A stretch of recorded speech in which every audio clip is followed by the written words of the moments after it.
ಯಾವತ್ತಾದ್ರೂ ನಿಮ್ಗೆ ನಾನು ಈ ರೀತಿ ಮಾಡಬಾರ್ದಿತ್ತು ಅಂತ ಅನ್ಸಿದ್ಯಾ ಯಾವ್ದಾದ್ರು ವಿಷಯಕ್ಕೆ?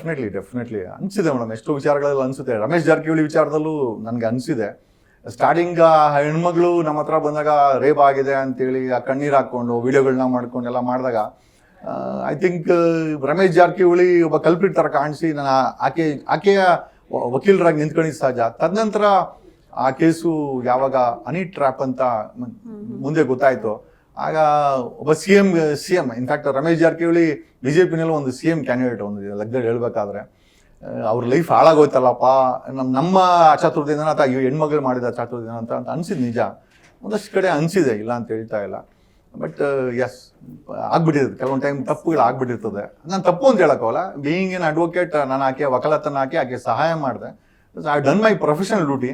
ಬಟ್ ಎಥಿಕಲಿ ಯೋಚನೆ ಮಾಡಿದಾಗ ಎಲ್ಲೋ ಒಂದು ಕಡೆ DK ಶಿವಕುಮಾರು ರಮೇಶ್ ಜಾರಕಿಹೊಳಿ ಅಕ್ಕಪಕ್ಕ ಮನೆ ಇದ್ದಿದ್ದು.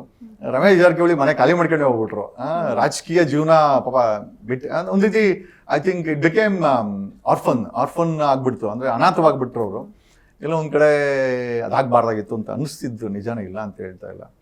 ಸೊ ಒಂದಷ್ಟು ಘಟನೆಗಳಲ್ಲಿ ಕೆಲವೊಂದು ಟೈಮ್ ಅವ್ರು ಬಂದು ನಿಜ ಮಾತಾಡಿದಾಗನೋ ಅಥವಾ ಒಂದ್ಸತಿ ಮುನಿರತ್ನ ಅವರು ಬಂದು ಒಂದ್ಸತಿ ನನಗೆ ರೀಸೆಂಟಾಗಿ ಒಂದಷ್ಟು ದಿನಗಳ ಮುಂಚೆ ಮಾತಾಡಿದ್ರು, ಇಲ್ಲ ಜಗದೀಶ್ ಅವರ ಈ ಥರ ಆಗ್ಬಿಟ್ಟಿದೆ, ನೀವು ನನ್ನ ತಪ್ಪಾಗಿ ತಿಳ್ಕೊಂಡಿದ್ದೀರ ಅಂತ. ಕೆಲವೊಂದು ಟೈಮ್ ಅನ್ಸಿದ್ದು ನಿಜ, ಇಲ್ಲ ಅಂತ ಹೇಳ್ತಾ ಇಲ್ಲ.